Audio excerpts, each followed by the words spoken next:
I think I'm live. I don't know. Am I live? Can somebody tell me hello all? I see we have some people in chat. It's Doctora Latina, Dr. Salerno, Draw Latina. Hello to everyone. Can anybody tell me if you can hear me? Maybe put a 1. This is my first live.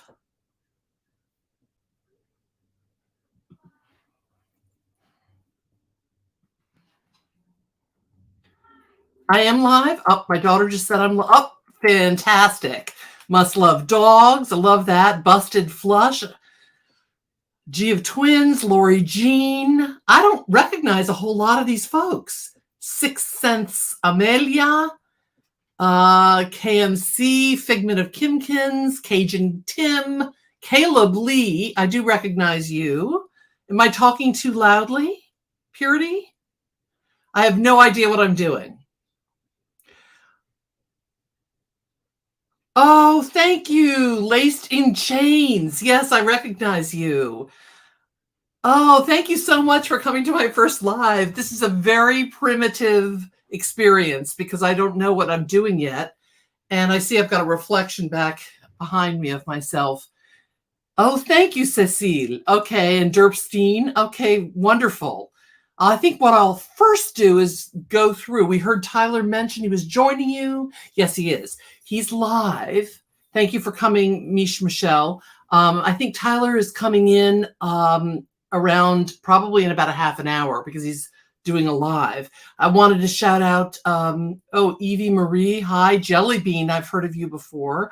I see Tyler Feller. Wait a minute. He passed away. I mean, he passed away, but he went too fast for me. I think he's in the chat here. I want to thank my daughter, Francesca, who is my one mod. I have no idea if she's even in here. So excited that I am able to welcome you all to my first live. And I wanted to tell, I'm so nervous. I wanted to tell you a couple of things about me and about sort of what I want to do with the channel a little bit going forward. And first of all, as maybe most of you know, I am a board certified family practitioner. I'm also very involved in psychiatry. For about 20 years, I've been admitting patients to psychiatry and managing depressed patients and that kind of thing. And I recently, thank you, Tyler, for giving me the courage. I recently decided that I was going to open my own little practice here in New England, just focusing on integrative psychiatry, which is looking at the whole person, not just, oh, you have ADHD, oh, you're anxious, but let's look at you as a whole person, what I call the biopsychosocial spiritual model of medicine. So I opened my practice last week and I have one patient so far, so that's fine. I'm just excited. Now I wanted to kind of go back. Let me see. We love your expertise. Oh, that's good. That was from Pat. So, Lori Jean, I've never been to Texas, but I want to go sometime. So I wanted to kind of talk about a couple things real quick. I want to say that my goal for having come on to there's my daughter. Hi, everyone. Thanks for joining Doctora Latina. Okay. Hi, Francesquita. Yes, Francesca said everybody should be respectful and kind. And that's one thing I wanted to say is I joined about 3 years ago, the true crime community. Really the two big players, so to speak, that I knew initially were Zav Girl. Hi, Zav Girl Tiffany, and Profiling Evil with Mike. And hi, Mike. And he's all over the world now doing lots of different things. And then slowly I began to participate in other chats and coming on profile as people's, profiles. I don't know what you call it on live. And the more I participated in the true crime community, the more I realized that I am now I'm almost 62. And I am sort of an elder, so to speak, and that my role really should kind of be to take a back seat and to allow the younger creators to flourish And in whatever way that I can support them, and that just don't mean financially, I just mean emotionally, spiritually, academically, professionally, in whatever way I can support the creators that I follow, I really feel a strong calling to do that. And I'll tell you why in a minute. But I also feel that in the chat, like I see Elizabeth Lander. Okay. Hi, Elizabeth and Mary Michael. I'm going to have to look through this later because I'm a very slow reader. But I also have enjoyed thoroughly, and I do enjoy being a member of the chats when they're live. And I realize that there is a community of people chatting live who know one another virtually, who know the struggles that each other is going through. And often a part of the conversation is separate from true crime, and it's within the chat. All right, so I wanted to give a shout out. Zav Girl, John QQ. If y'all don't know John QQ, wonderful, wonderful guy. Tyler Feller, Allegedly Innocent with Jewel, Squirrels on Fire, Harsh Reality, and one of the first people that I ever knew was Ickidmel, and I knew Ickidmel when he only had 20,000, and I think he's got 180,000 now or something. So I think we're going to start, first of all, by my saying I believe in three things as far as this true crime community is concerned. I wrote these down. I believe in restorative justice. We can talk about that another time. I believe in restorative justice. And that includes restorative justice for creators who may have a little bit of a blemished or murky past, that they have the opportunity in this community and the right to experience what I call restorative justice. I believe that each content creator has merit, and nobody has a monopoly at the table of true crime. And even if each of us is broken or blemished in some way, we have something unique to bring to the table, as do all the people in chat. And I firmly believe, and I'll speak openly about this because she's given me permission in the past and she's been very open about this. I believe in encouraging sobriety, and Zav Girl Tiffany, I think, celebrated her 6th or 7th year of sobriety from several significant drugs. So I really believe in encouraging amongst our content creators and amongst followers and subs and all that, sobriety, healing, growth, and restoration. So on that note, Happy New Year, Momo Shark High. I don't even know. Oh, I'm 72, says Minnie Trout. Way too old for this live stream. Oh, no, my friend, you are not too old. In fact, I think a great number of people are 55 and above in my demographic here. So I do want to kind of dive in. I have a guest that's supposed to come. I don't see him in the behind the scenes yet, and I don't see Tyler yet, and I'm going to have him come on to kind of spearhead the conversation in a minute. I see somebody else. Cherry Hill is 71. So you have company. Yes, you do. And 63. Oh my goodness. We got the grandmas and grandpas here. Okay, 56. Oh my goodness. That's wonderful. You know, I always think if we learn one thing every day, you know, then we have had a successful day. And if we've been kind to one person, then we've also had a successful day. I want to start off. I don't know if anybody saw my recent post episodes on the Greek life and fraternities and sororities and what impact they may or may not have had on the Idaho 4. Some of the positives, some of the negatives around sorority and fraternity life. I did get some negative feedback because I think I didn't maybe present such a balanced picture, but I was never in a sorority. So I could only present sort of the data from research and also from my experience from afar with my friends who have been in sororities and fraternities. But I'm just wondering, so there's that. And then we've, of course, have the recent arrest of Bryan Christopher Kohberger.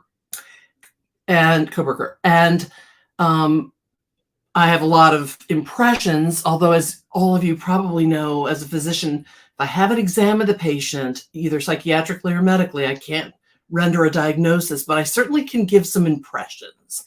And I'm more than willing to do that to a certain degree. But I thought I would open up the chat right now if somebody has a question that maybe I could answer about, I guess, any case that we've been looking at in the true crime community lately. I would be willing to proffer an opinion, mostly, I think, from the sort of psychosocial perspective. Anybody?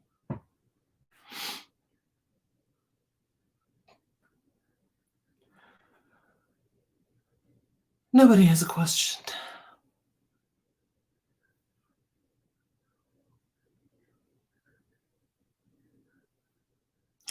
Soldier on. I'm apparently told. Oh no, that's Sixth Sense. She's being told. Moma Shark has a beautiful question. Does he have mental illness or a personality disorder? That's a great question. And I'm going to answer it, and tell me if I'm going on too long. I'll try to sum it up here. First of all, and I always talk about a scaffolding about how to approach, let's say, mental health. And the scaffolding would be neurologic and biologic mental illness. So things that are more biologically based, like anxiety, depression, bipolar illness, schizoaffective or schizophrenic. Those are more biologically and somewhat genetically based illnesses. And those illnesses, obsessive compulsive disorder would be another one. I mean, there are quite a number. I'm just hitting the highlights. Those illnesses are mostly physiologically based, although your psycho and your social and your spiritual lives can definitely impact upon them, but often do benefit from medication, also supplements like vitamins, vitamin D. We could talk about a whole bunch of supplements sometime about how recent research is showing anxiety and especially depression and even ADHD, which is a neurologically based illness. Really, there's a whole gut nutrition and deficiencies in different vitamins that we know are precursors to the positive serotonin and dopamine. All right, so that's sort of biologically based mental illness. Then you have personality disorders, which is what your question, does he have a personality disorder or does he have a mental illness? Well, first of all, I don't know what he has because I haven't evaluated him, right? But what I will say is, let's talk about personality disorders. And there are sort of three different groups, but one of the groups is amongst those which we've been focusing a lot in true crime on this particular individual recently is sociopathy, psychopathy, narcissism in terms of personality disorders. I don't know.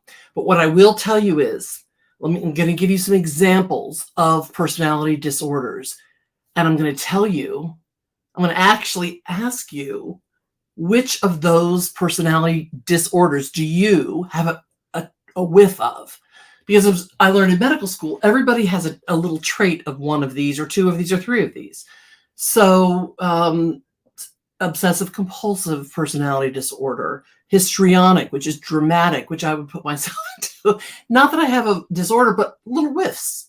Everybody's got a whiff of something, by the way. Narcissism, antisocial personality disorder.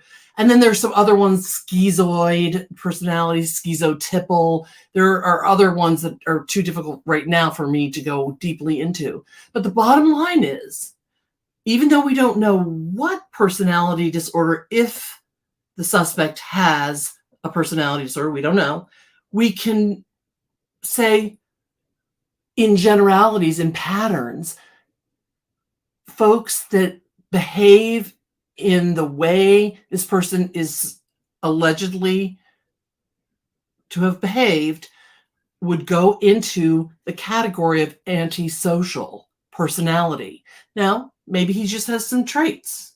Maybe he's not full blown. Some people have talked also that he's apparently may have an obsessive compulsive component.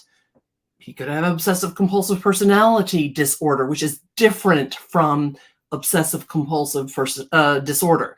So right now, I think what is important to look at would be, for this individual and for any other, let's say, suspect that we're looking upon, right, is exactly what, I forget your name, asked. Is there a mental illness versus is it a personality? He has to be fully evaluated for everything, including a mental illness, maybe like obsessive compulsive disorder or depression, let's say. They have to rule out, was he psychotic? Was he hearing voices saying what we call command hallucinations, saying you need to go kill somebody, that type of thing? That has to all be looked at. And then, of course, you have to look at the personality disorder part of, your personality really is what we say is the fabric of who you are. You really can't change your personality. So if somebody truly has a personality disorder, it is entrenched in who they are. However, we do know that some of the personality disorders, with recent medications, as well as therapies like cognitive behavioral therapy, they can actually improve. Now, sociopathy, antisocial personality disorder, if it's a true disorder, there is less success in treatment vis-a-vis therapy for that. So I'm going to say one more thing about just sociopathy versus psychopathy. Let's just talk about those two. Psychopathy is not a diagnosis in the manual of mental disorders. It's actually not a diagnosis. It falls under sort of a subtype of an antisocial personality disorder. And then you say, well, in lay terms, we say, well, is the person sociopathic or are they psychopathic? And I can certainly talk about that another time, because that's a huge, long sermon, so to speak. But the one thing, I guess there are two big hallmarks that I want everybody to sort of hang their hat on for psychopathy, and how that's different, psychopathy, from sociopathy, even though they're both antisocial, right? Psychopathy, in recent decade or so, we have come to understand that it is very much genetic. There's a huge genetic component to psychopathy. Whereas sociopathy, it's more happens because of nurture. Okay. Both of them have a lack of empathy, compassion, sense of remorse. But the main two things I wanted to mention, one is that psychopathy is genetic. And the other thing I want you to sort of hang your hat on is that with psychopathy, think charmer, think delightful and manipulative, but smiling all the way to the bank. And so in one of the lives today, I was watching, and this is another person that I respect her work, is Truth and Transparency, Lana Oriani. One of her guests, they were back and forth. Do you think he's got more psychopathy, this suspect, or sociopathy? And of course, we don't know. But if I were a betting person, just let's talk about traits and impressions, because I haven't evaluated him. To me, the suspect, Bryan, seems more sociopathic than psychopathic. And I would put Ted Bundy, if you go back to some of Ted Bundy on YouTube, some of his behavior in the courtroom when he was defending himself, he's sort of the classic, to me, psychopath, because he's charming and he's looking around, he's making eye contact, and just, this individual, if you look at the way he came out of the van today to go to his first hearing in Pennsylvania, there was no magnanimous kind of presence. It was this sort of darting of the eyes, flat affect. And if you've had an opportunity to see the stop in Indiana, where his father and he were stopped for traffic maybe quasi violation on the highway from following too closely behind another car. If you look at his face, again, there isn't, oh, hi, officer, yes. It's completely flat, beaded eyes. So to me, there is no sense of engagement and charm. And that's why I would have it, but there may be behind that facade, I don't know. But I would have a hard time imagining him, based just on what I've seen so far, him getting up in court and defending himself in a sort of magnanimous way. And you think of, recently there was that Minnesota Christmas parade. Daryl, I don't remember his last name. He, to me, is a psychopath. I mean, he's in the sense that he knows how to talk a dog off a meat truck, we say. He's just one behind the other, and he knows how to turn on the charm, and he knows how to turn on the manipulation. So I hope that helped. I don't know. Oh, somebody said, this is going so fast. I can't even, somebody says he appeared arrogant, absolutely no charm. I can't even keep up. Francesca, can you slow this down? Because this is going so fast. Is there another question that somebody has? And then should we get Tyler up here to bail me out? Tyler, are you here? Oh, Marlena Cantu. I asked Marlena to become one of my moderators. I'm going to get you on board the next time, Marlena.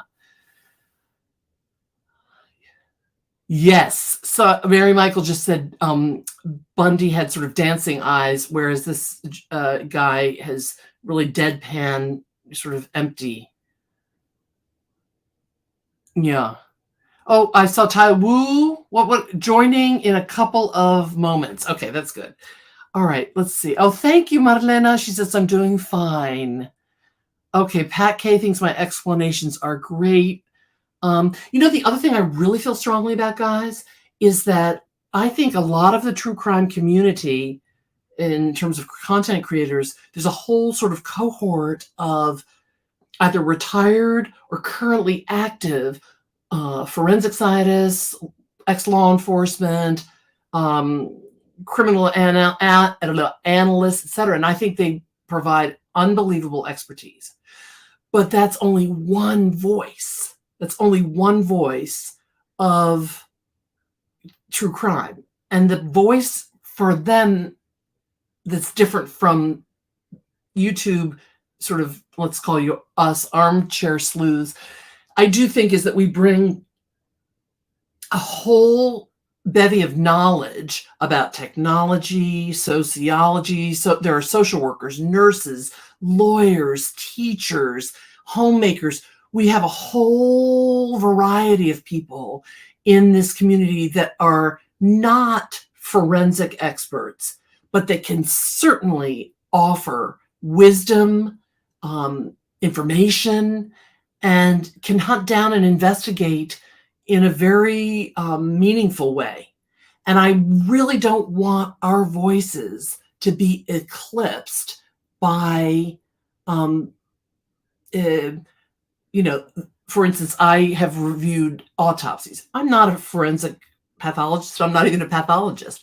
But I have gone to medical school residency and I've reviewed hundreds, if not thousands, of autopsies. So my voice comes more from a clinical perspective, but I still think it has value, even though I'm not a forensic pathologist. So I really, really want you guys that are in chat and whatnot to come and offer. And that's what I'm hoping for the next live, is to invite more people up to give their opinions on things, etc. All right. Somebody said most of them are scammers. Yeah, there are a good deal number. Oh, this is going so fast. Francesca, are you still here? Can you slow it down? Happiness is homemade with K. Hi, happiness with homemade with K. So let me just ask if, let's do a 1 and a 2 while we're here, guys.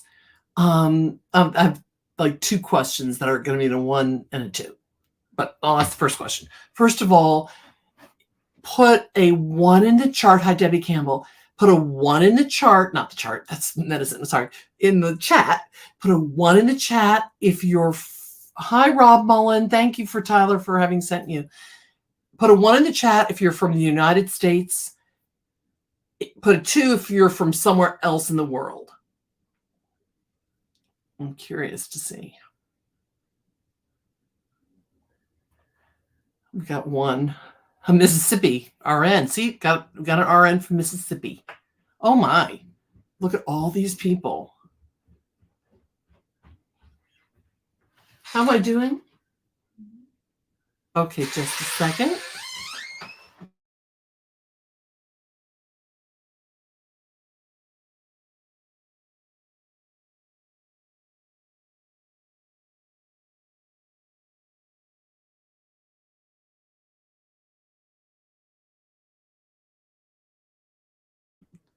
I have been informed by Francesca that she can't slow the chat right now.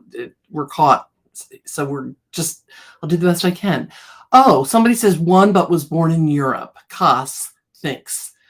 Yes, and then I'm interested in if you feel comfortable saying what part of the United States you're from, or if you're from overseas. So I see we have a Louisiana. I don't know where else.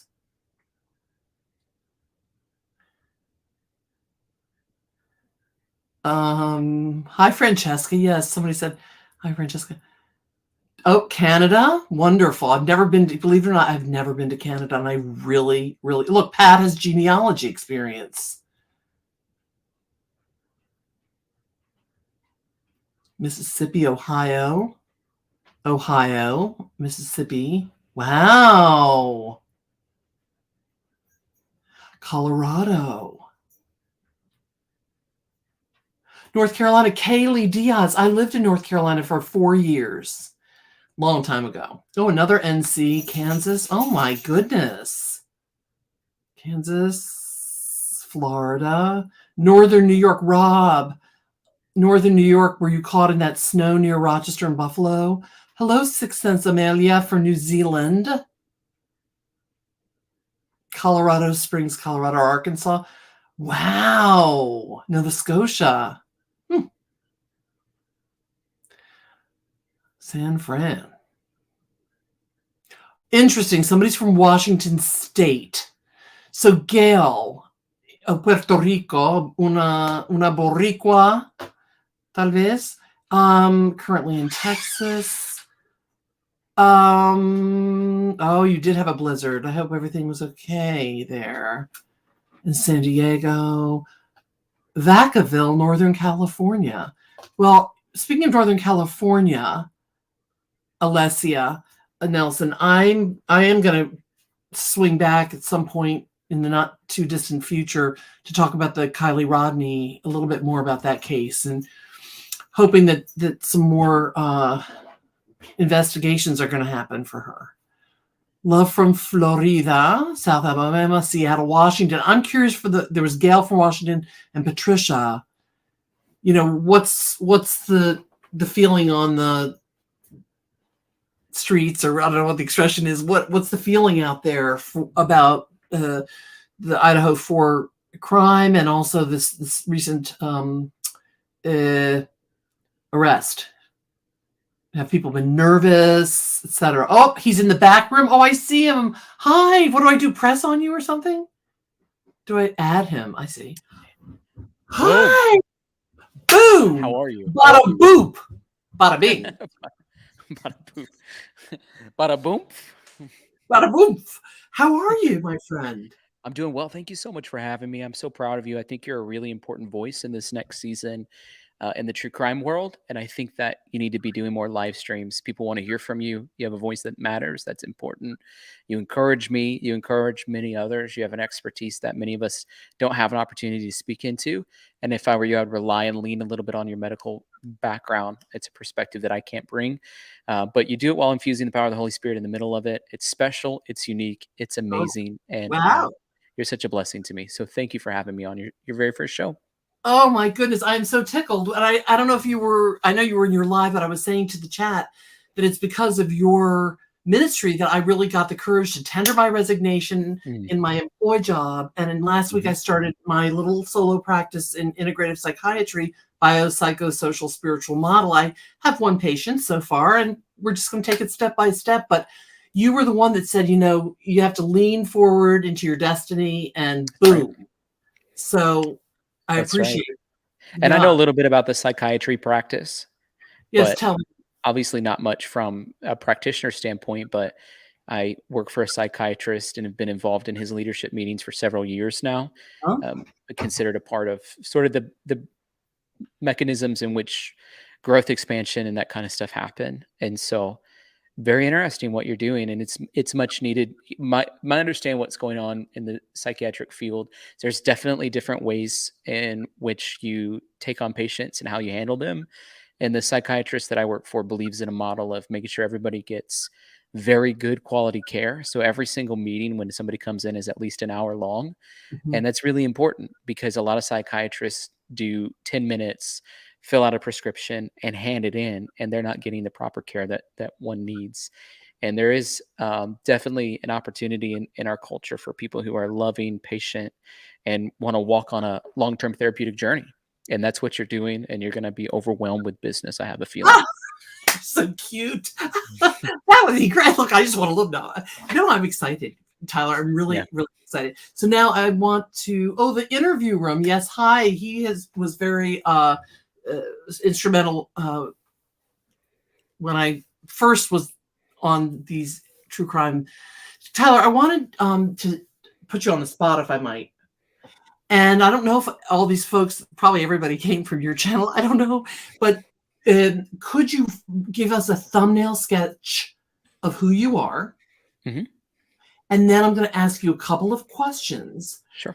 around the college age adolescent child Yeah. based on your youth ministry experience. Yeah. Well, my name's Tyler Filler, and I've served my whole entire adult life in vocational ministry, initially as a youth pastor for several years, and then for the past 6 years, all the way until the beginning of 2021 as a lead pastor of a growing church in Southern Illinois. And I got really sick with COVID and ended up stepping away from that. At the same time, the Lord gave me an idea to launch a YouTube channel, and I didn't really want to do it. And it was about secular topic, in particular, talking about the Gabby Petito and Bryan Laundrie case. Bryan Laundrie had stopped at a gas station next to my house. I had no Oh, plans or preparations myself of wanting to do a stream on that. I had no idea what it even meant to do a YouTube stream. I wasn't in the YouTube world. I was totally immersed in ministry. I had a love for sports. I gave it up for the Lord and for ministry. I knew nothing about the secular world. I knew nothing about true crime YouTube channels. I paid zero attention to any of that stuff because I was so focused on what the Lord was doing. But I was bedridden essentially with long COVID stuff around the time that the Gabby Petito case sort of popped open. And then Bryan Laundrie stopped at the gas station by my house, and I had been on a rabbit trail. And then I just felt like the Lord told me, you need to stream about this. You need to do a stream about this. And so I did my first stream. I think it got like 300,000 views. I don't know how that happened. And so from there, the Lord just built it out. And now we use what we do on YouTube as an opportunity to share the gospel. So we present true crime cases. Right now, we're diving into the Idaho 4 case, which is the subject sort of your stream today. And we use it as an opportunity to build relationships with people, and we invite them to our Faith Friday service, and we share the gospel with them there. I have a bachelor's degree in public relations, a master's degree in business, and I also am in process of getting another advanced degree in the Bible. And so I'm in seminary currently, on again, off again in seminary, but I'm pretty far down the line, almost done with a master's degree in the Bible. And so I don't know, maybe I'll do a THD program. I also have some graduate education in counseling. And so over halfway through with a counseling degree. So I've done a lot of education stuff. You're muted, by the way. I know. Oh, I okay. didn't want to, because I was going, oh my, oh this, and I didn't want to interrupt Yeah. you with that, but I didn't know about the counseling piece or the Bible piece. Um, One thing that struck me the very first couple of times I ever came onto your live chat was your interviewing skills. And Hmm. I was like, I need to learn more from this man. And Hmm. one thing that caught my attention that you do invariably, no matter who you or whom, whatever you interview, the last question you always ask is, now, is there anything else more that you wanted to add about Yeah. yourself? Or is there anything else more that you have thoughts about? Yeah. And oh, thank you, Debbie Campbell. I'm shocked that I'm getting these big, what are they called? Super chats. Thank you so Hmm. much. Hmm. But I love that about you. And is that part of when you said you're a public speaker or what? Tell Hmm. me again what you said business and what was the Public other? relations was my bachelor's degree, and in particular, I was drawn while doing my bachelor's program in public relations. I was really drawn to crisis communication, and so I have a few clients that I pick up. Most of the time, they're non. I have non-disclosure agreements with them, so I'm not allowed to talk publicly about them. I don't mention them ever, but I have a few clients that I work with in crisis communication, and so these are clients that are experiencing some pretty difficult situations, and so I do some work in crisis communication, but I don't talk about it often because I'm literally not allowed to talk about the cases that I'm No, no, working on. no, that's Yeah. okay. But I think I did take a crisis communication. I was worked for a crisis agency, let's put it that way, in college, and I learned a lot. But I'm sure there's far more now that it's been 40 years since I did that. But is that where you learned some of your interviewing skills? Do you think? I think in the counseling school because they teach you about techniques to get more information out of people. And as a pastor and even as a youth pastor, which it's harder to get kids and teenagers to talk than it is adults most of the time. I've just done it a lot. I've done so much pastoral counseling with people. I mean, every week for years and years and years and years, you sort of learn, what it takes. I didn't know I was good at interviewing. I launched a podcast right before I got sick with COVID, and I ended up putting a pause on the podcast because I started doing the true crime stuff. But I started interviewing these people. I'd never interviewed anybody like that. And everybody kept, like the people I was interviewing, kept sending me messages. And these were really big name people in the Christian world. And they would email me and they're like, we've never had anybody that was as good at interviewing people as you. And I'm like, really? Because I'm used to being on the other side of it. I've been told I'm really good at people interviewing me. You And I are. was nervous. I was so No. insecure about interviewing people, and so I started getting all this feedback. I'm like, I think they're just trying to make me feel better. And then the more I've done it, it's like one of the most popular comments that I get from people. You're really good at interviewing people. So You are. I've learned to just accept it. I'm like, okay, I guess I'm good at interviewing. You are. And the thing is that what I like about the way you interview is, and even I feel like I'm so short, like you're tall. Okay. It's all right. Is that even if I don't agree with you on something, because obviously everybody's not always going to agree, That's right. your approach is so gracious that I'm like, I don't really agree with him, but I can't get mad at you. Yeah. So it's your style, not Yeah. only of interviewing, but you really are like the best interviewer, I have to say. But it's also your style of presenting, even if you're presenting on Faith Friday ministry, and there Mm. are people that don't believe, there are people that don't even believe in God. That's I right. mean, I've even seen people say they're a witch or whatever, but you're so gracious that the people stand by and they're still wanting Yeah. to learn more. Yeah. So kudos to you for Oh, that. thank you. It's that way most of the time. It's hard whenever you're on the internet. I think it's something that you Hi, and I Amy. have had. Amy Heights is amazing. Yeah, I think it's some things you and I've had some conversations about. When you're subjecting yourself to be online 6 days a week, like I am, for 3 hours or more a day, 18 hours, 20 hours a week, and the true version of you is going to come out, which means your good moods are going to come out, your bad moods are going to come out. And I try to be really gracious. I try to lead with love. I try to create an environment where everybody's welcome. There are times where I got hit with 14 emails and 7 clip channels and 14 bad things about me, and then I go on live right after I hear all those to do a stream, and there's just a couple comments that get to me, and I unfortunately respond inappropriately, and I try to correct and apologize when I do that. But thank you so much for saying that. I try to create a equal playing ground where it's like you don't have to believe what we believe to be a part of it, but at the same time I'm not shying away from it, which was a point of conversation yesterday. It's like I'm not Uh, going to shy away from what I believe. You don't have to believe that to be a part of it, and some people choose to be offended about that when they really shouldn't. and the thing is, I mean, I can see, and now that we're just being totally honest with each other, you do have a little, we say in Spanish, fósforo. It's like a Hmm. little match. You have a Yeah. little, and I do, oh, honey, but the little where you could get a little short fuse, I Yeah. can see that. but Yeah. you always, even if you have a little, you pull back, Yeah. and I see you literally go, and then you plow forward. You don't let it escalate. So it's real. Yeah. I think it's really good role modeling, because it would be Yeah. so fake. If you got up here all the time, just, you know. Yeah. I Yeah. want And to I think thank. there's times where you got to like put boundaries up. That's such an important thing in the YouTube world. It's like there's certain things we just don't cross. And I think it's important to know those things. And so it's like, we're not going to talk like that. We're not going to have a toxic environment in the chat. We're going to keep it uplifting, positive, and encouraging. We're willing to have difference of opinions. That can't become personal. There's people's feelings and emotions that are attached to this.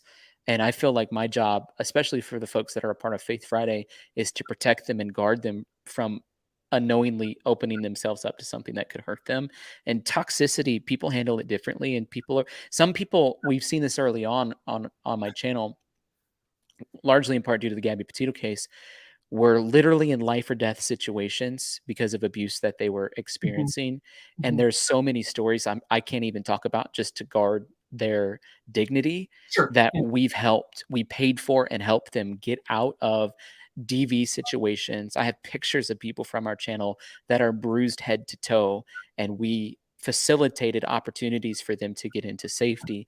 And so when we have people come in our chat and are picking on people in the chat and being disrespectful, I mean, we have to sort of like strike that and say that's not going to be allowed, because it could be the thing that sends them into a swirl they don't need to be in. Absolutely. No, I totally agree with you. And I mean, I have to be honest with you. And I think there was one time where I went on to some live. I don't even remember when, but somebody was horrible to me, and I literally started to. I went. I started to cry, and then I pulled myself. But it literally did kind of bring me to tears. I mean, Yeah, I'm a sensitive person, but you know, it can be very hurtful. It can be exactly. very, very hurtful. You're exactly Now, right. there are a couple things. Okay, so I'm just so grateful. I can't even. I see that my daughter Francesca is like thanking people, and she can read and talk very fast, and I'm historically a very slow reader. I wanted to ask you, Tyler. We talked a little bit over the past many weeks about the whole Idaho 4, Yeah. some of the risk factors, and I actually did a whole little thing on the parenting of the late adolescent, young adult, college age child, and how we as parents have to, unfortunately, we have to sort of give our kids roots to grow and then wings to fly away. And Yeah. sometimes that means making choices that we would not make for Yeah. ourselves, especially in this very sort of libertine culture that we live That's right. in. And I feel part of my role, and I believe I'm echoing you in some sense, is, to be a voice within true crime, not only just to shine light on, oh, this person was arrested, okay, now they're having this, okay, now look at the car, the launcher, the this, or that, but to hopefully talk about learning opportunities, Yeah. prevention, Yeah. how to parent differently or better, how do we help our child navigate their way through life. Yeah. So I wanted to ask you to give us a few minutes of, I don't want any just, not non-disclosure. No, just in general. You said something to me on one of your lives the other week, saying something about the middle school child. Mhm. And if you plant seeds as a parent, could you talk? Do you remember talking to me about? Yeah. Yeah. Could you talk about that for a minute? Well, I was a youth pastor for a long time, and it's really hard. Like, one of the things that happens when you have a growing youth ministry, it was like sixth grade through 12th grade what we had. It was really hard to figure out which age group should we cater to, because I did it for a while. I was catering to the 11th and 12th graders. Well, the sixth, seventh, and eighth graders that were coming, it's not the right environment for them. But if I go down to the seventh or eighth graders, I mean, the high school kids don't want to be there either. And Right. so, do we split them? How do I handle it? What's the most important thing that I need to do? And so I went on a deep dive researching it. I was reading child development books. I was listening to other ministers. I was listening to people talk about it.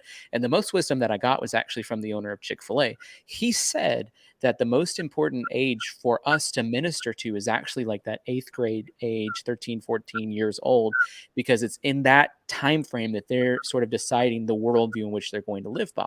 And I found that to be really important. So he's like, at my church, I teach eighth grade Sunday school class, because I know that if we can get them to choose that worldview, then that even when they're older, they might in high school get a little wonky, depart from it. They'll always come back to it. And that's what the Bible says: train up a child in the way in which they should go. When they're old, they will not depart from it. It doesn't mean that they won't take a wrong turn when they get in high school, but it means that they'll come back to it.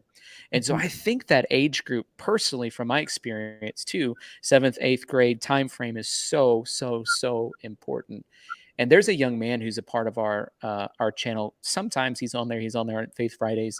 His name's Preston. He's been an amazing part of my ministry because whenever I first met him, he was in middle school. He was an eighth grade student. He was in a lot of trouble at school, and he ended up becoming, I was a teacher at a school at the time. He ended up coming to our church, accepting Jesus as a savior, and did a complete change.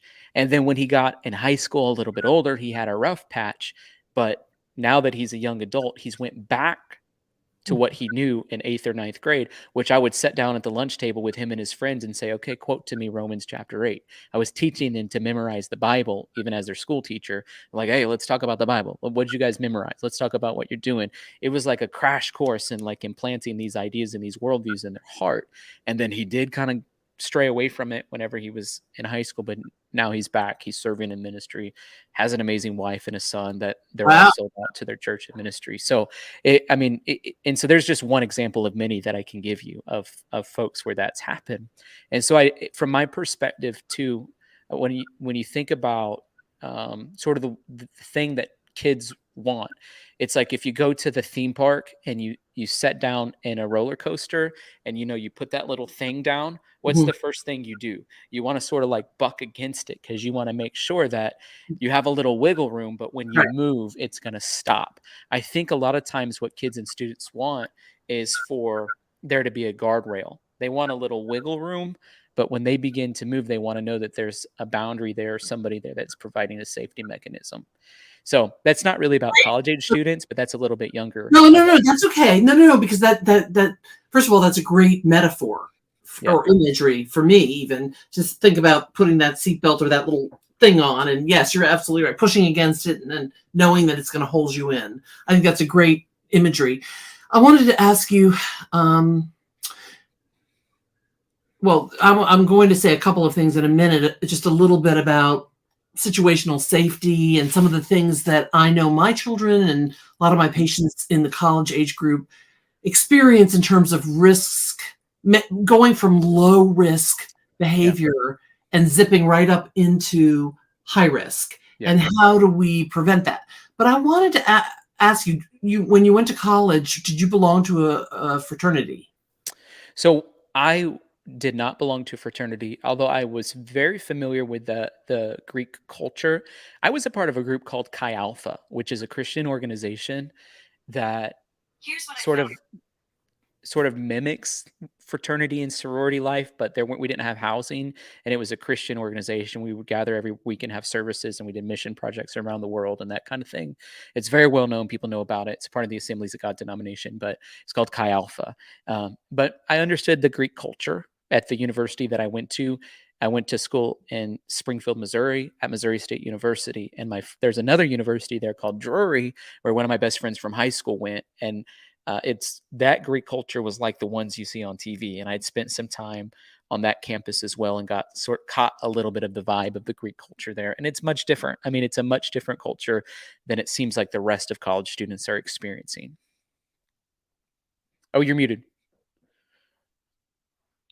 Thank you.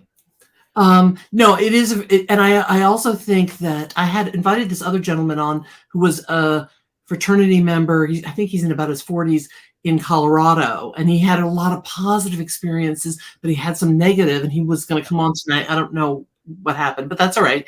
But one point that he made in my comment section is that it really depends on what percentage Yeah. of the campus is Greek life, and how rigorous are the academics versus the partying, and and how deeply committed is somebody to spending a lot of time doing that.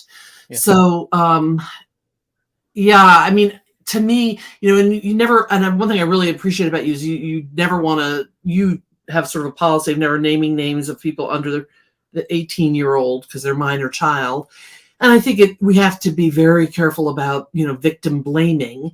But at the Yeah. same time, I do think that we have to look at, are there life lessons, even if this fraternity and sorority Greek life had nothing to do with Bryan That's right. Kohberger. I still think that there's, for me, life lessons that can be taken away.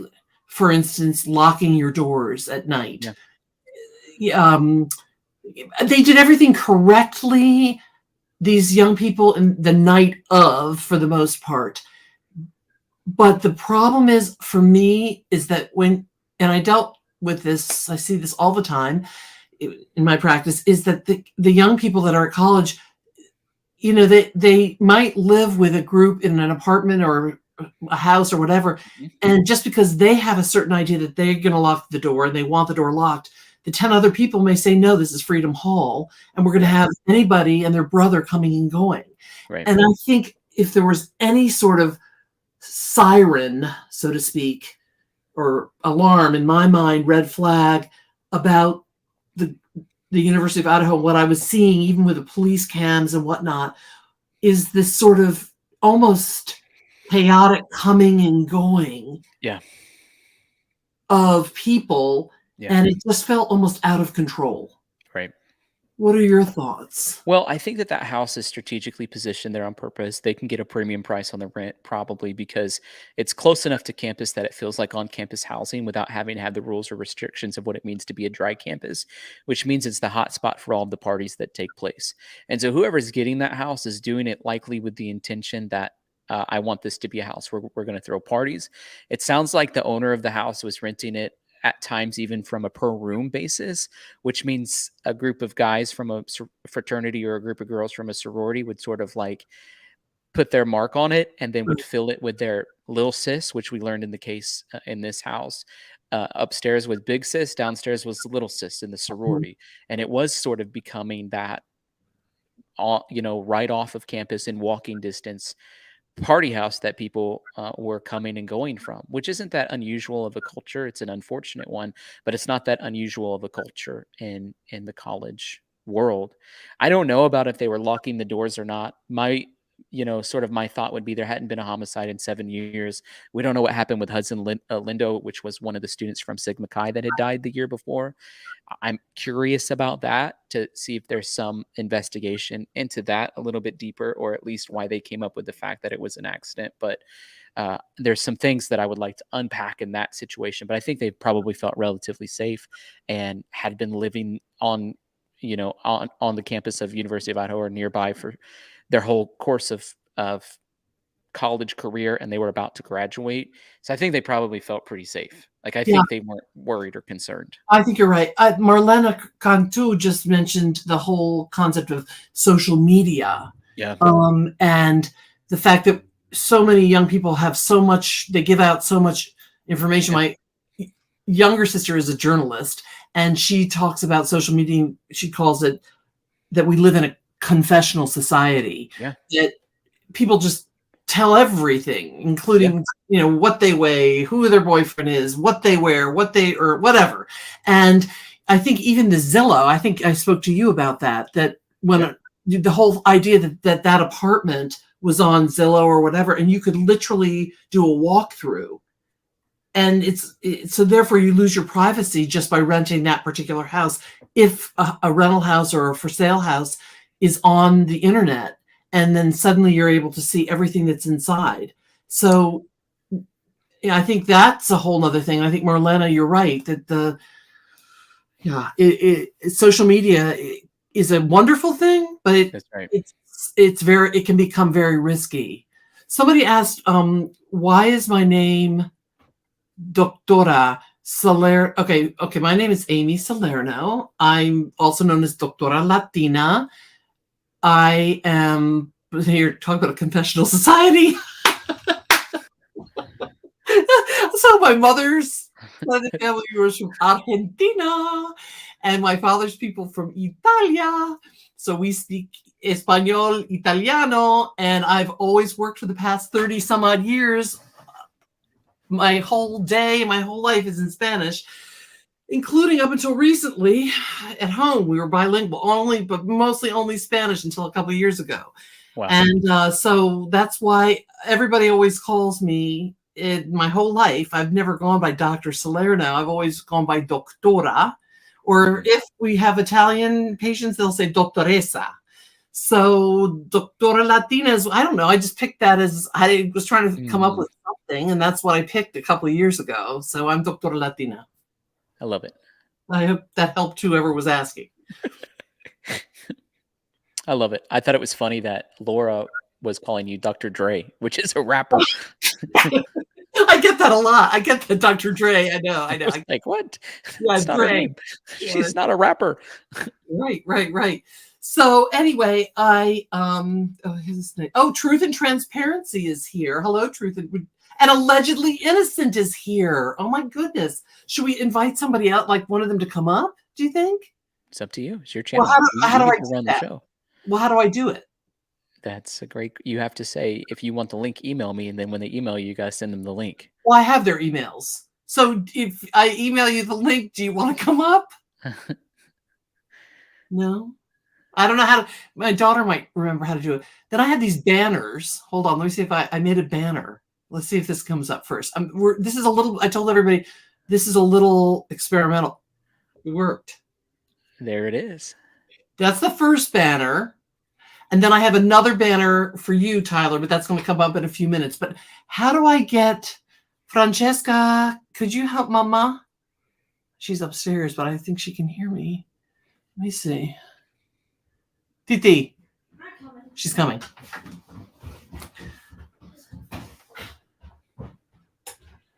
Okay. The two people that I want to invite to come up on the panel. I think you just take the links that you sent me.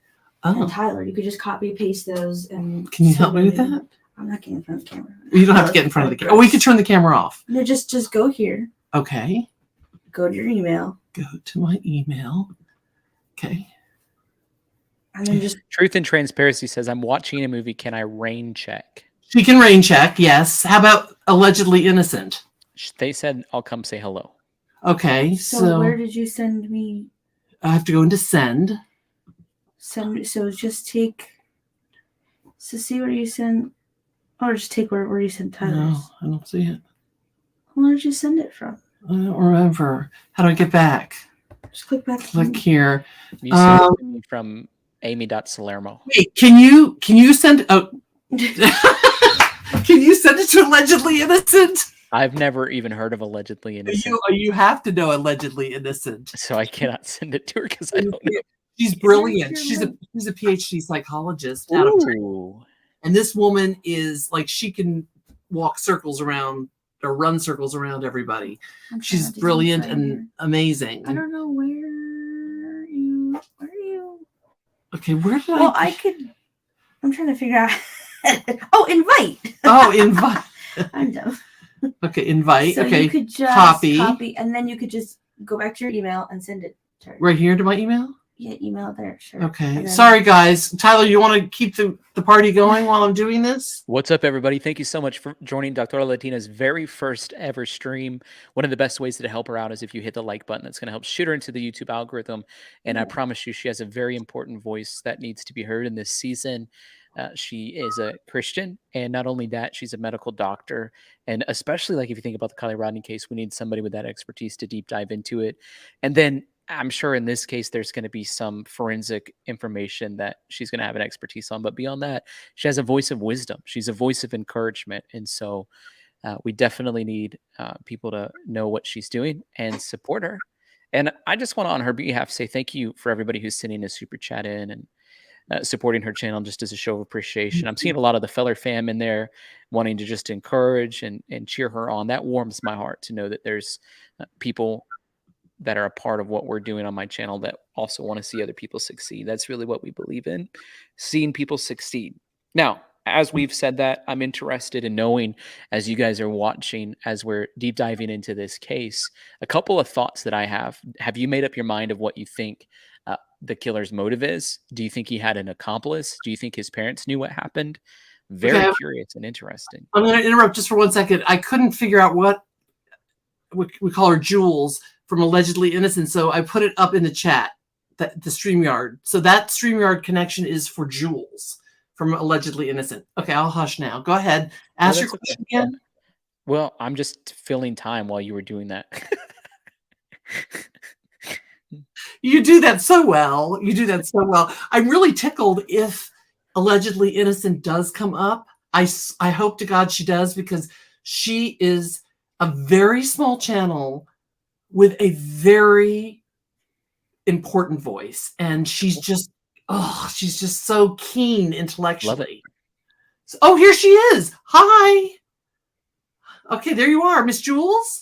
I feel like I have to hide, Dr. Latina. Why? Because all of that stuff makes me really nervous. I just want to come on and be friendly and just be what stuff? Just be Joe Schmo on the subway and just saying, "Hey, sir, would you like my seat?" Don't. Okay, I get nervous with the. Wait, are you nervous because Tyler was talking about ministry, or you're nervous? No. I'm a Christian. No, I'm Methodist. Yeah. Okay, because that's what I thought, but I didn't. Why are you nervous? You've got such a large, booming, singing voice and everything that you do on your channel. I know, but anyway, so how are you guys doing? Thank you for the invitation to come up and say hello. I'm doing great. I just wanted a little input. I wanted to introduce you to Tyler. It's good to meet you. This is Jules. Good to meet you. And I wanted you to give a 1-minute thumbnail about yourself and your channel. Of and course. Then also to find out, where do you think we stand on this case? That would be the second question. Oh, okay. So I am a practicing psychologist, and I do clinical work, mostly related to healthcare, or more specifically, I've got a lot of children that I work with that have severe injuries, and a lot of work with autism, things like that. So the reason I have my channel is because I like to talk about forensic psychology or abnormal psychology. And that's kind of what drove me. The whole Chris Watts case was really interesting to me. I accidentally fell into a YouTube channel. I never planned on having one. But I made a video one night because I felt fairly horrified by the demonization of the victim blaming that was happening with the Chris Watts case. And I was just saying, the goal of that first video was really just, when people have suffered a terrible trauma, they're hungry for information. And the more information they can gather, that really sets them forward in their ability to heal and learn something from the trauma, and hopefully, not develop long-term problems from it. I was ignorant in thinking that people were putting this negative information out because they didn't recognize it. Perhaps family and friends would find it. But now I know, no, they knew. They were okay. And I think the three of us, we've all kind of come under fire on the social media with the bullying. It's kind of interesting how we can attract some attention sometime, just because people think we shouldn't be here maybe. But anyway, I don't care. I just turn off my comments and move forward. So anyway, so that's my little introduction. I think it's a little bit more than 1 minute, but I can't hear you. Are you muted? No. Oops. Okay. No, I think I'm back. I can hear you. Okay. So Tyler, you'd asked like a threefold question just a few minutes ago about the current Idaho 4. Can you restate and ask Jules? Yeah, I was just wondering, Jules, maybe I would reframe the question for you and just say, when you were thinking through the specifics of who Bryan Kohberger was before you knew it was Bryan Kohberger, how does that line up with what we know about him? So in other words, like your profile of the killer before we knew who the killer was versus who we know Bryan Kohberger to be, how do those things connect? Okay. So my first video on him, just before I knew it was him, right? Mm-hmm. Just about the crime and whatnot. I had kind of always felt like there were some uncomfortable signatures And from the beginning, I said, I think it's either going to turn out to be a serial killer or a budding new serial killer that hadn't had enough time to get credibility, under his belt. I see. Yeah. I also made after more information came out, I began to notice a pattern in some of these behaviors. It looks like he's copycatting other serial killers. Mm-hmm. Like Jeffrey Dahmer, he for some reason he killed the pets of his neighbors. It didn't get a lot of attention. I mean, there was a lot of the animal mutilation in the whole movie and whatnot. But if you go in and you read the history and the work of people studying him, it was a common thing for him to take the dogs and kill them and mutilate them and whatnot. And there was a little dog that everybody knows the story about, Buddy. And what struck me about that was the precision, the surgical precision in removing his pelt. And then here was the thing. It wasn't just enough to take the pelt, but to begin to fillet, the dog. And I thought, oh my gosh, that's, exactly Dahmer. And then a lot of people don't know, but John Wayne Gacy, when he was arrested, he said, have you been able to arrest the others? So he's just trying to be a hodgepodge of all of these, it sounds like. Maybe it didn't start out that way, but maybe that's where he's sort of taking his notes, right? Mm-hmm. Now, I've had people say to me, well, he's not a serial killer. You might call him a mass murderer or a spree killer. And depending on whose definition you want to use, I believe FBI says that a serial killer is the Department of Justice says that a mass murderer is 3 or more. 3 at one specific time in a specific place or more. And so I just used that definition from the Department of Justice because it became a question on a panel that I was in the chat of yesterday. Now, another thought that I wanted to ask you about, because I think it'd be interesting to hear it from you. I had a psychotherapist, Dr. Lisa Metcalf, on my show yesterday, and we started talking about the dark triad of Machiavellianism, psychopathy, and narcissism. Yeah. Where, when we're analyzing Bryan Kohberger, do you see him? There's obviously a lot of Machiavellianism traits. Every pundit seems to be calling him either a narcissist or a psychopath. Does he exhibit those 3 things? He certainly exhibits those things, but with the dark triad, that was actually... You did that. Just let me interrupt real quick. You just did that show, The Dark Triad, last night, didn't you? I do have a video, about an hour and a half video that really... I tried to be concise and complete, so it's a lot of information. So the dark triad isn't really accurate. It's not really a good application in this situation. It was really developed, theoretically it was developed like in a subclinical sample, like lower pathology, right? Right. Yeah. With the dark tetrad, all they did was they came along and they added a 4th factor. And there's 9 domains, but they added a 4th factor, which is sadism. And once they added sadism, then they were able to take the dark triad and turn it into like application towards a pathology, really. I see. Yeah. So I agree. There's definitely the whole Machiavellianism at work. Listen, I don't know if you guys listen to the phone calls that might be Bryan, right? Might be. There's not on T-Rev, I believe. And T-Rev made his own statement on Twitter and said, hold on, I'm trying to verify, but nobody's getting back to me. So I really don't know if it's him or not, but the guy's not answering now. And you think somebody come out and say, not mine. Now, he said, I'm getting to my point. He said in this phone call that that people should look to the fraternity.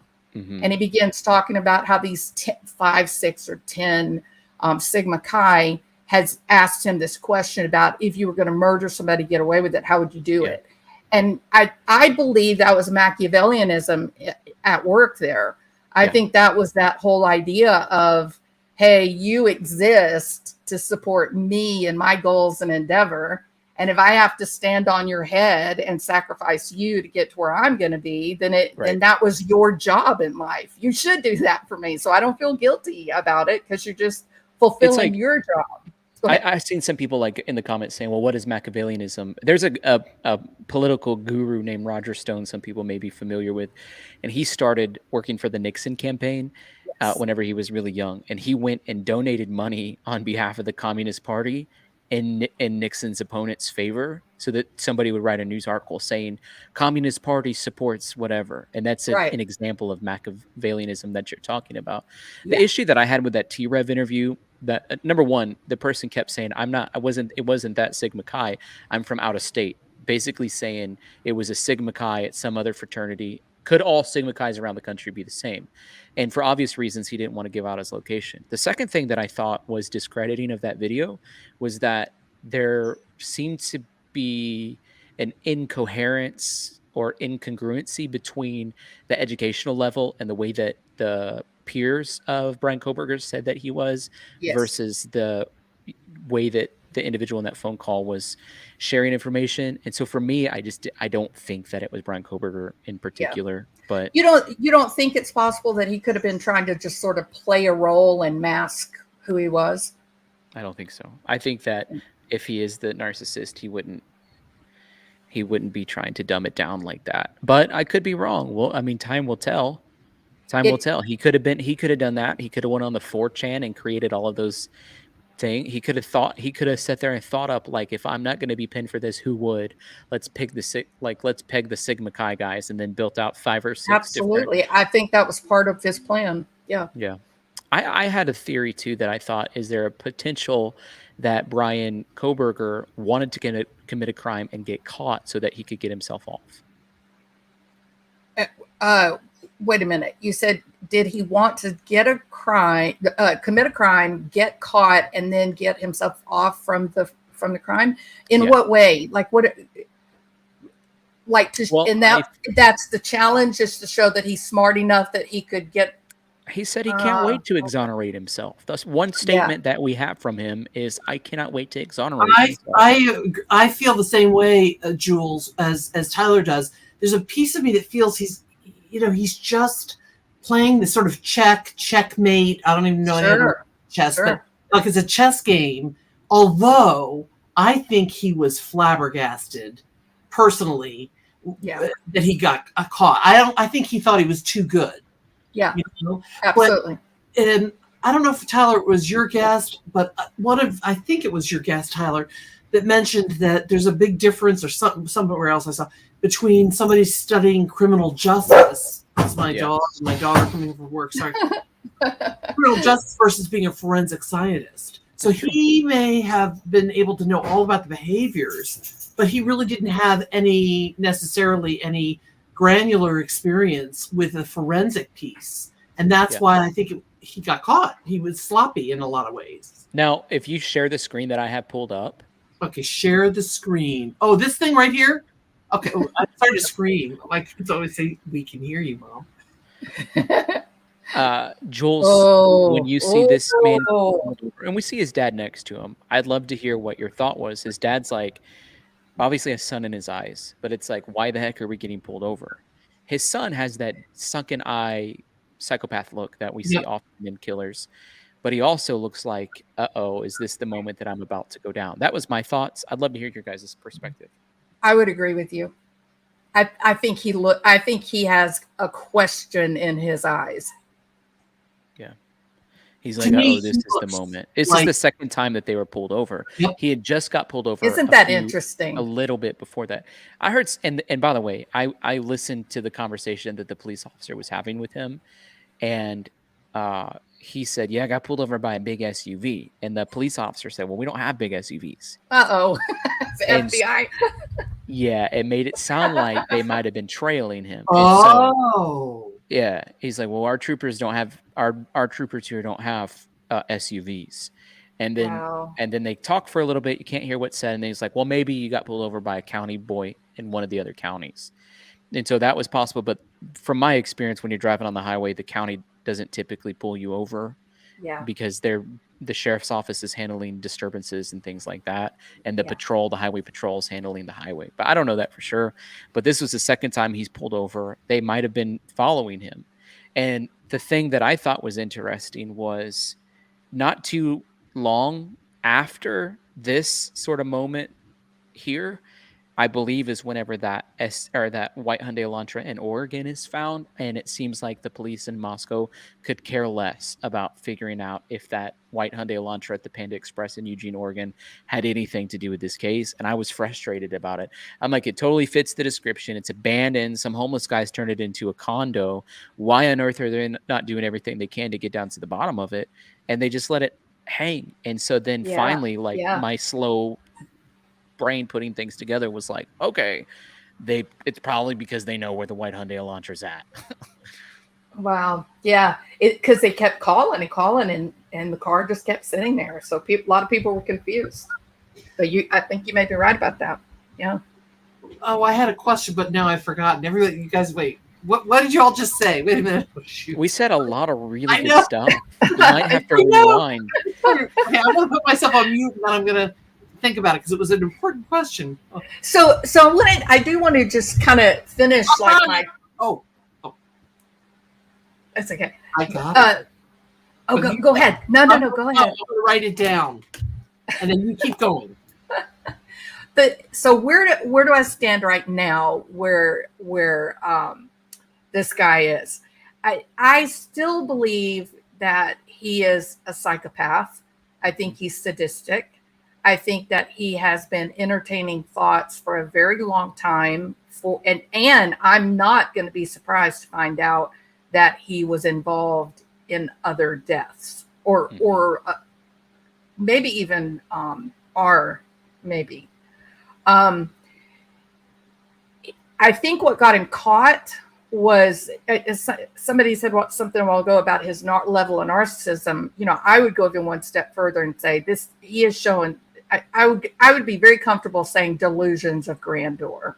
The grandiosity is incredible, right? Which is a subtype under narcissism, right? A grandiose narcissist. Oh, absolutely. Yeah, absolutely.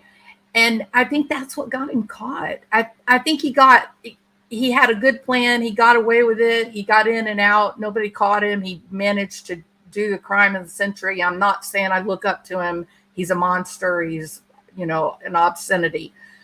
But I think what got him caught is his need to be connected somehow. And then he got on it, started leaving posts. That wasn't enough. Then he even dropped the one saying, "Oh, I'm stuck out here in the SH hole of Pennsylvania," and that was 3 weeks before we knew who he was. So I tend to believe that he was out there. We also know that he was at the memorial. We have video of him at the memorial. So he followed those classic behaviors that you see with these guys that are trying to use the sadistic behavior as a pathway to fame. And I think his relationship with Catherine Ramsland, that just cemented their fate. He saw her and he thought, I want to be there. How do I get there? So I wonder what the other PhD students felt like after they knew that they had sat in a room for weeks having conversations about what took place in the Idaho murders, and then now learning that the guy who did it was in the room with them. Horrible. That is wild. Absolutely. Just, I can't even imagine. Dr. Latina, what did you write down? And I see a couple people in chat also noticed this. I would like it if you could go back, since I don't have that finesse, to that shot of him and his dad in the car, because I think he has a boxer's fracture on his right hand. See, this is why we need Dr. Latina. What? While we're waiting for that to come up, did you feel like I do it? Oh, I'm sorry. Excuse me. Yeah. Do you also feel like, look? Well, maybe that doesn't show it, but I saw another picture. He kind of looks like he may be a hand washer. Now that could be. I agree, but what I'm looking at is if you look at his middle finger Yeah. below his middle finger and below the index finger, it's quite swollen looking to me. It and red. is. It I'll be right is. back as you guys talk about this. What did he say? He said he'll be right back. Oh, okay. Yeah. No, I mean, no, it could just be the even- angle, but it looks like he's got a fracture, like your classic boxer's fracture. If anybody wants to look that up, I can't do that right now. But that, it even kind of just looks swollen in general, doesn't it? Like down to the thumb. Yeah. Yep, Wow. it does. The way he's kind of holding it, and then did anybody see? If you look at the hand on the right, and then you look at the right wrist, and look at the outside part of the right wrist, which is towards the water bottle, is that a tattoo? Do you think, or is that a healing laceration or wound? What do you think, Miss Jules? I don't know, but he doesn't really strike me as being the kind of guy that would get a tattoo, right? No, he does not. No, I mean, he's got a lot of OCD stuff. Yep. And they don't typically like, oh, I've got this picture on me and I can't wash it, I can't get it off. I don't know. I definitely think his hand looks broken. It really is to me. Now, Paige, I'm not good at doing all of this. Let me see if I can get her up. Get her a little question. He was a kickboxer. Oh, I got the wrong one, but okay, he was a kickboxer or something like that. It doesn't look swollen. It does not. And it looks like his tendon is made that way to go over the middle finger and the knuckles. That's interesting. Okay, it could be. There was somebody else that just asked. I thought that spot maybe was his hair on his right wrist. Sometimes his hair bunches up in that spot. Yeah. Okay. And maybe he doesn't have, this person is saying that they don't think it looks swollen. It's hard to know from that angle with the sun and all of that. But when he moved it around in that whole, if you look at a little bit more of that cut or that video clip, I thought it might look swollen. Somebody else says it looks like arm hair. A nurse here says that she thinks it does look, well, it'll be interesting to see. Somebody else wanted to ask, and I've lost her question. I will ask Jules this. What the question was, what do you think the OCD piece with not wanting to mix his vegan food product in saucepans with meat that previously had been in a saucepan? Does that resonate with you as a psychologist for OCD? Yeah, I maybe. I certainly wouldn't rule it out. But I would say this too. There's something about like a pure vegan or pure. I don't know enough about it, but apparently there's a lot of people that take on that lifestyle that do get all new cooking plates, and so it could just be typical of what he's learning about. I will say this. I think that if he is considered a serial killer or like a melee mass murderer, right? Some like that is inherently, there's your compulsion and obsession. In order to do what he did, they said for 3 months, he's following them around, right? So finding the OCD tendencies is not going to be a surprise. It seems to be a part of other people that are either mass killers or murderers or serial killers. They very often they are OCD. It's not an unusual diagnosis for them. What I find so contrary, though, guys, both Tyler, Chat, and Jules, is and this goes more to the lack of, I guess, empathy, and it looks so it is not consistent. If you're a vegan and you for all of these moral, ethical reasons, but you have no problem offing 4 people. I thought about that. We don't know his intentions or reasons of being a vegan. And one thing I've learned is that, at least in my short tenure of covering cases on YouTube, Bryans that are vegans are not safe to be around. Amen. Better steer clear. Right. No, we don't know what his reasons of being a vegan are. Some people do it for health reasons. Some people have moral reasons why they think they shouldn't be eating an animal. I believe God's given us dominion over the animals and he gave them to us for consumption. But other people don't believe that way. And so I have a question for Dr. Latina. Yes, but I just wanted to quickly say somebody in the chat said that their son is a vegan and that he indeed did swap out all. I don't remember your name, by the way. I'm sorry, but the son did indeed swap out all his cookware. So it may be like Tyler's saying, it's not really about moral or ethics or spiritual decision, but it may just be. It could just be for whatever reason, or it could be part of it. Part of the lifestyle. Well, we knew that he was way overweight at some point. Maybe it's health reasons. Exactly. Yeah. I have a question. Yes. He had a heroin addiction. Mm-hmm. And so a lot of times people that go through detox and then have to learn how to live a life of sobriety, sometimes they can get a little extreme, but go ahead. Yeah, I agree with you on that. And there's so much around that whole heroin addiction piece. And he's from the part of Pennsylvania, which is eastern part, basically northeastern part of Pennsylvania, where it was within an hour of where I practiced for 8 years. And it's a nightmare. It's a nightmare. In fact, the high school, where I won't say the town where I practiced, was called Heroin High. I mean, we would go. I mean, I feel bad for my daughters because thank God they made it through all that, but I actually didn't send them to that high school because it was so bad. But we would go downtown. People would shoot up in the bathrooms at little restaurants, and then you'd find them dead in there. It was just awful. Just awful. But so there's the thing that's amazing to me of my dozens and dozens and dozens of patients mostly I had probably 90% Latino and then the rest Caucasian. And interestingly, the heroin was in the Caucasian population. Yes. I had so many people in their teens, 20s, 30s die of overdose, right? Yep.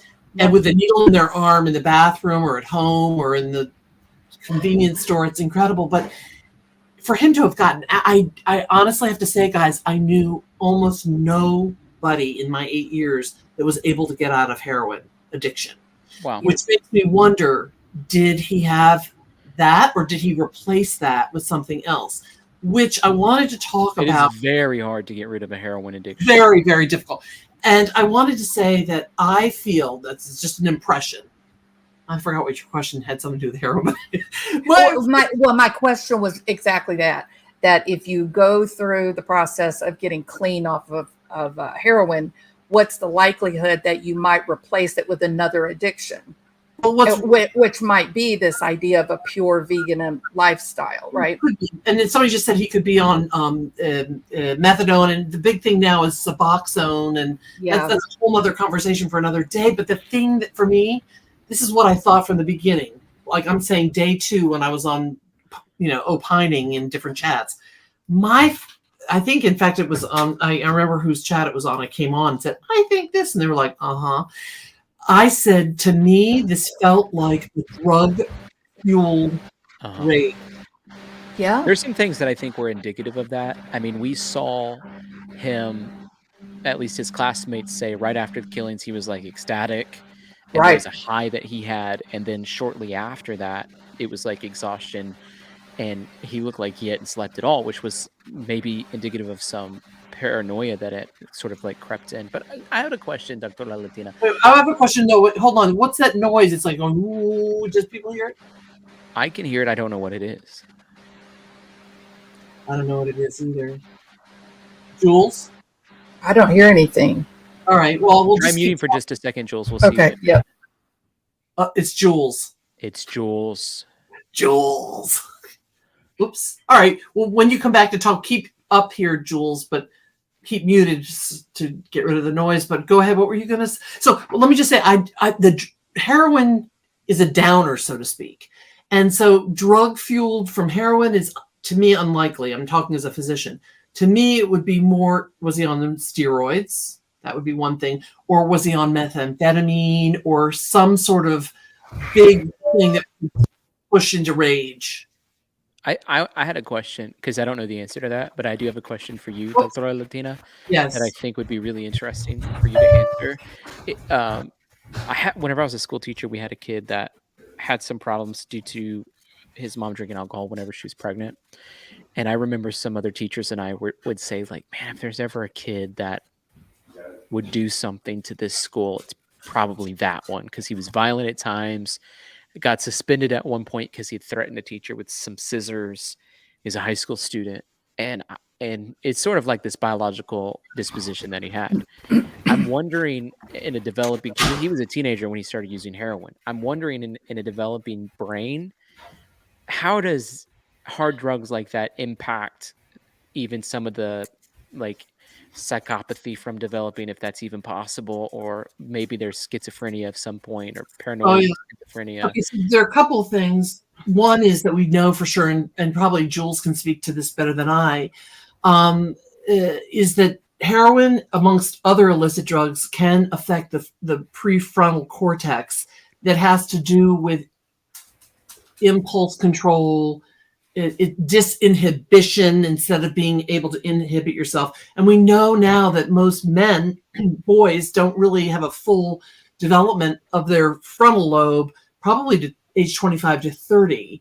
And then if you're having somebody in their teens insulting their brain with heroin and whatnot, there's no doubt that you can affect the brain. Some of the studies, and I think Jules can correct me, point that it's reversible. Like with marijuana, you have that amotivational syndrome that happens where people that smoke a lot of pot just kind of sit around and don't really want to do anything. But if they get off the pot, they can reverse that amotivational syndrome in that part of the sort of damage that they're doing. It is reversible, but there are other drugs that it's not. Did you want to speak to that, Jules? Yeah, I agree with everything you said. Heroin or opiates in general are pretty devastating when you're addicted to them. The withdrawal itself, I guess, technically doesn't harm you, but you feel terrible. And I think the reason I bring that up is I would think it might be a bit unlikely that the attack would come while he's using, but certainly if he's in a withdrawal state, then it's almost like an amphetamine effect, right? Mm-hmm. Once they go into withdrawal, the brain, and maybe he would act out, you know, if heroin's the thing that's involved. I did have some people talk about the possibility of him using an amphetamine, meth, or whatever, because he is very thin and he did lose a great deal of weight. Right. I really, it could be methamphetamine. It could be, people are putting in Adderall and that the like. Yeah. Sadly, a lot of these college students, I know he's out of college now, but they do sell even their own prescription Adderall, Vyvanse, and I've seen, or not seen, but I mean, some of my patients have admitted to purchasing in the dorm and then and literally opening something and snorting it, which is just like, I mean, you can die from that. Right. So it's hard to know what, I don't know. These are the things that we need to find out. I was saying at the beginning of the chat, way at the beginning, that he really needs, I'm sure he will get a forensic, psychological evaluation, but he needs the full day of beauty in terms of psychiatric, medical, everything. Because he definitely, to me, has more than whiffs, but I can't say for sure, but has more than whiffs of psychopathy / sociopathy. I'm 100% the psychopathy. I just can't do that. I can't, just as a physician, I don't want to be told, I can only give an impression. Sure. But one thing I said at the beginning is I felt like it was more sociopathy, if any, because he's not charming. If you look at Ted Bundy and just a little interaction of Ted Bundy has a twinkle in his eye and there's a charm and he's sort of playing to the audience in different interviews. This guy is just completely like flat affect. Yeah, but what about somebody with Asperger's that also is experiencing psychopathy, Machiavellianism, sadistic You're behavior? Right. And that's why we need to find that he needs a full evaluation. Because I was saying in some chat the other day that Asperger's or let's just say the autism spectrum.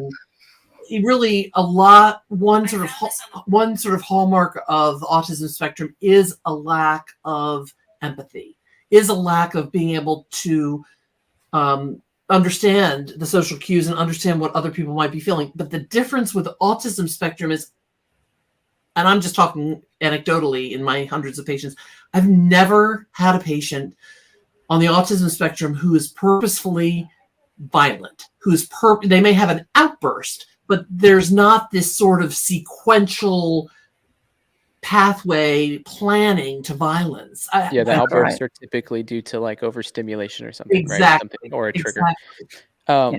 So, I don't know. Also, in terms of psychopathy and sociopathy, I think Ted Bundy would be the stereotypical sociopath. You get that charm and the getting joy out of tricking people and setting people up.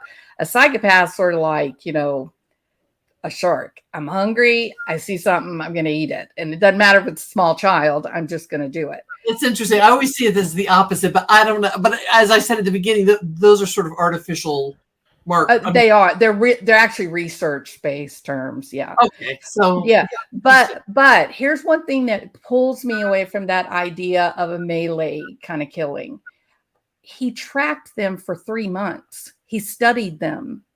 That took a lot of thought, control, planning. It doesn't really suggest like an intent. Do we know that he tracked them for 3 months for sure? The police said that they were able to locate his pings, and it was always with the girls, that he was in fact following them. Yeah.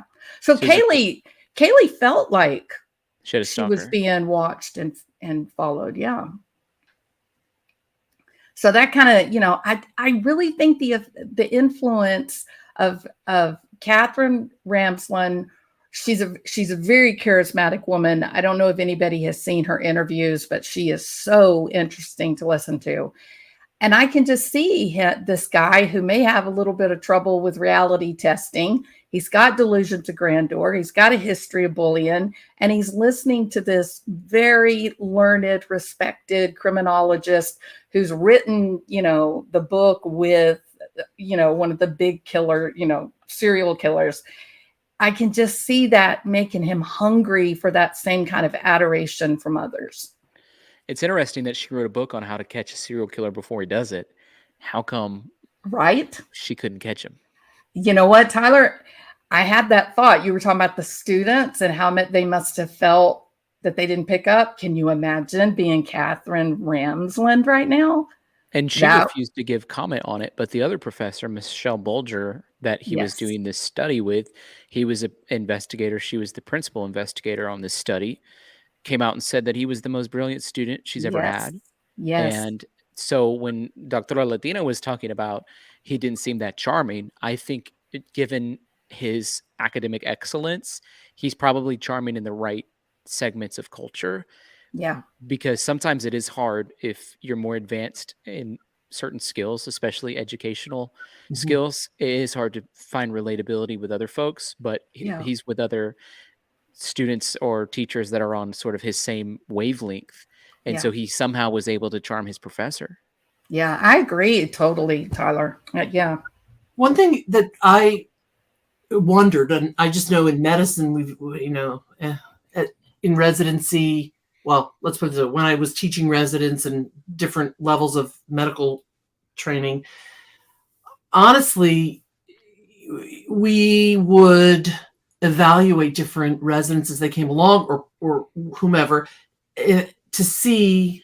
I mean, there always are people that you can, and I can't get more specific. I'm not, just can't legally say that there's a red flag that goes off because they have a particular interest in a particular aspect of subspecialty within medicine, and it makes you go ding, ding, ding, ding, ding. I need to watch this person more closely, and I need to ask, and I want to dig a little bit without putting them on the spot, because we have unearthed, that's just going to say it that just very generally, similar kinds of things, let's just say it that way, within medicine. And you see it with firefighters that, they're 99%, they're great. And then you got that one who is an arsonist.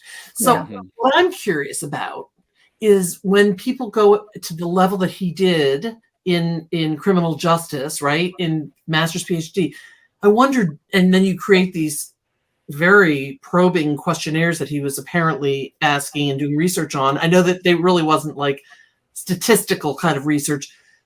It's really almost anecdotally. I wonder, do his professors, do they have a system for filtering out people that may be deviant?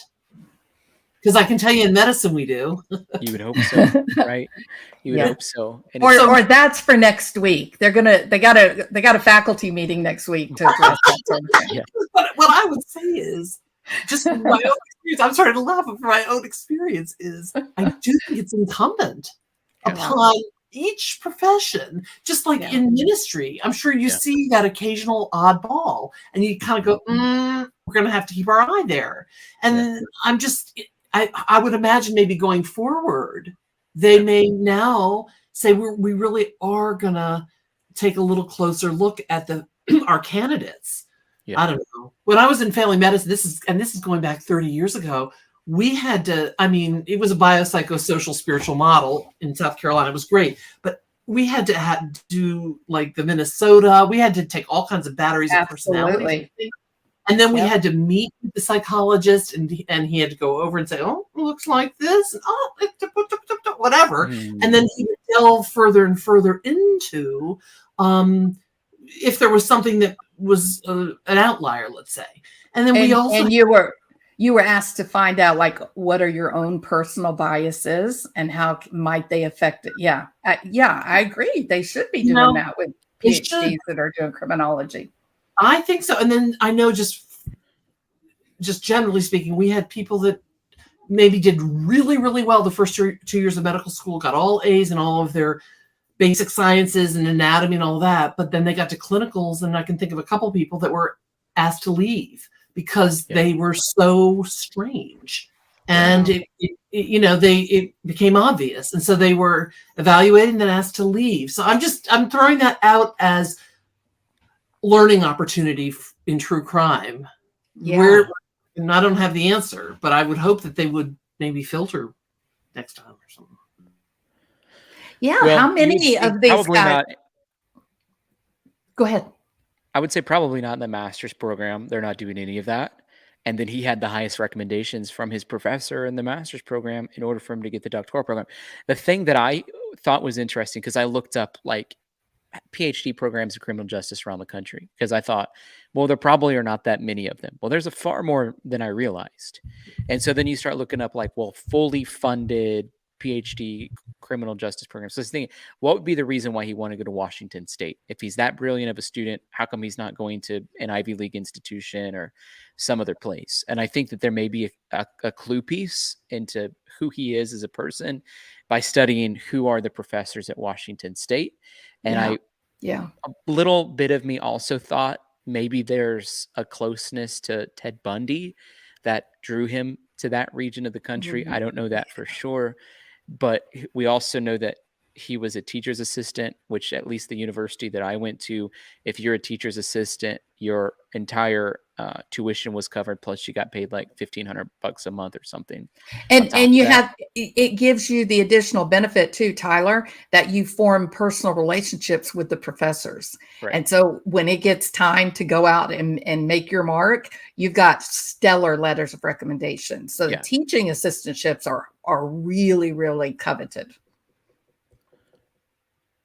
You're muted, Doctora Latina. I'm sorry. Did you see what Jesse Essex said? Apparently he wanted. I'd like to see a source. I want to see that, a source. Yeah. Wow. Interesting. We don't know, but we don't know. It would be interesting where Jesse read that. Mm-hmm. How do I hide these, by the way? Once I put them up, and how do you take one down? You just click on it again. You click what now? Click on it again. Click where? On the same thing you click. Just click on her name, Jesse Essex. Right here?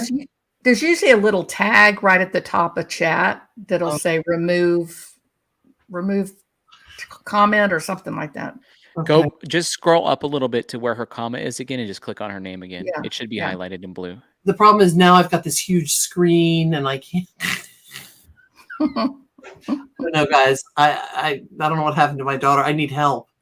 Now the screen is huge and I don't see the chat. Well, you went into full screen mode. You just need to exit out. Just hit the escape button on your keypad. Okay, thank you, Francesca. Okay. Oh, hide the current comment. I got it. Okay, very good.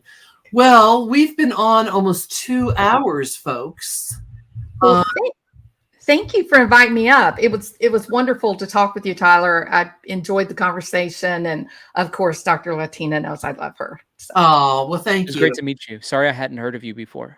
No, that's good. Fine.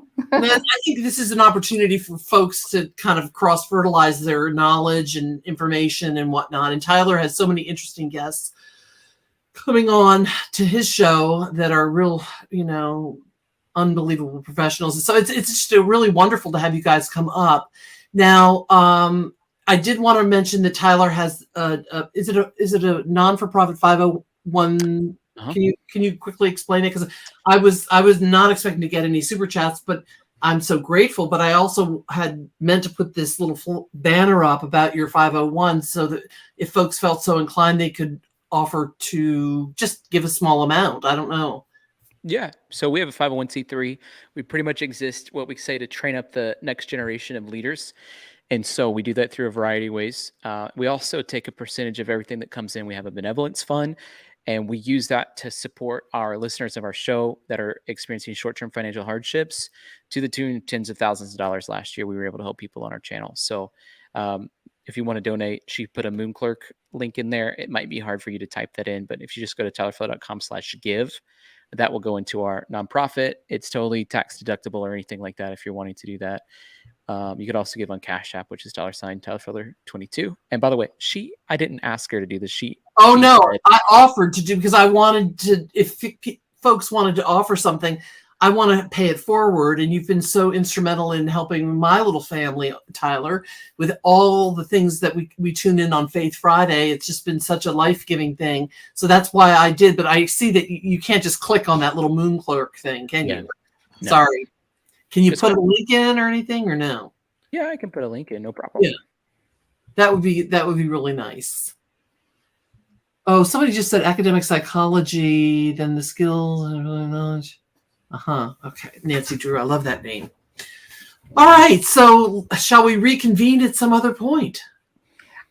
I was just fixing to say, I really enjoyed this. I hope we can do it again. And I'm not just being nicey nice. I mean that. I've really enjoyed the conversation.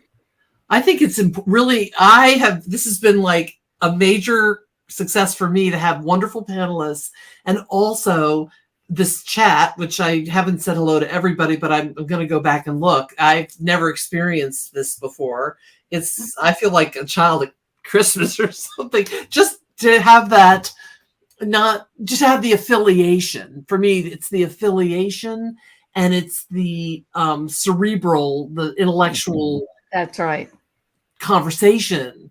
And because I'm a lifelong learner, and I think all of these folks are, and I know you two are lifelong learners. So, and Francesca, thank you so much for being my moderator. I don't know why she doesn't come up in blue, but is she supposed to come up in blue, or is that when you give somebody a? She's in blue on the YouTube side. She's just not in blue on. Oh. Okay. On StreamYard side. So everybody sees her as blue. Just you don't because you're looking at through a different platform. I see. All right. Did you put your link up before we say goodnight? It's not letting me put the link up because I'm not a mod, so it's okay. Oh no. But people, if they have Cash App, if they want to support, but they don't have to support. They should support your channel and support you, and that's great. Well, I am going to make you two my mods. I think apparently. Oh, yay! I have arrived. Yes, you have. But Jules, made me a mod the other day apparently, and the first thing I did was I timed somebody out inadvertently, and the person in the chat was like, "Why was I timed out?" And somebody said, "Her feelings are hurt, Doctora Latino." What did I do? So I'm really not very tech savvy, but I'm going to put you guys so. When I go for another, God willing, another live, if you all want to come in and help me out, I would be so appreciative. I will. I absolutely love talking with you guys. It was lots of fun. So from my perspective, I think like what we're doing is really important because it's a little bit different of a tinge of what's happening in the same conversations around these topics. We're not tipping into drama. We're not laced with profanity in such a way that people couldn't watch it in front of their family. And we have a worldview that's based on the Bible and not our own. And so the perspective that we're bringing to the table, I think, is timeless in the perspective that it's existed through the power of the Holy Spirit from all of time. And I think that's really important for us to be able to deep dive into it from that perspective. And people are really hungry. People are really hungry for great content that Yes. is family friendly and Mhm. also focused on, instead of our own desires or our own needs, the needs of the greater good through, at least my perspective, and it sounds like both of you as well, through a Christ-centered focus. So I appreciate both of you guys, and I appreciate the stances that you're taking and the voices that you're using. Well, great. And I let us continue this in chat. Thank you so much. I can't believe how wonderful this is. I guess do I end the broadcast now? Is that how we're? Well, you could pray for everybody. That's a Oh, great well, way to end. Yeah. why don't you pray? Come on, Tyler. Come on, Do your thing. Yeah. So, Lord, thank you so much for Dr. La Latina and the amazing ministry that you've called her to do, both working as a practicing physician, but also the voice that you're calling her to use on this channel. Lord, I pray that you give her a strength and a boldness to use it in the exact way that you created her for. I thank you, like Queen Esther, she was born for such a time as this. I think it's a culmination of her life experiences and the Holy Spirit insight that you birthed inside of her, that she's stepping into a new and exciting season. And I thank you, Lord, for every single person that you brought together on this stream today. Lord, I pray that they were uplifted and encouraged and motivated to be raised to a higher standard of themselves. And Lord, I thank you that justice is being brought to this case. Your word says you're close to the brokenhearted. So I pray that there's a supernatural grace and peace that rests on the families of Ethan and Xana and Madison and Kaylee, that they're able to experience your wholeness and your fullness in a brand new way. And I bless Jules, that, Lord, that you brought her here, you gave her an expertise, and you're giving her a channel. Lord, I pray that in this next season, her channel grows at an exponential rate. We speak in the name of Jesus, divine acceleration over it. And so we thank you, Lord, for doing amazing and impossible things, because through you, all things are possible. We bless every person watching in Jesus' name. Amen. Amen. Amen. Very nice. All right. Thank folks. y'all. Say good night. Y'all have a good evening. Good night, everybody. See you later. Adios. Adios.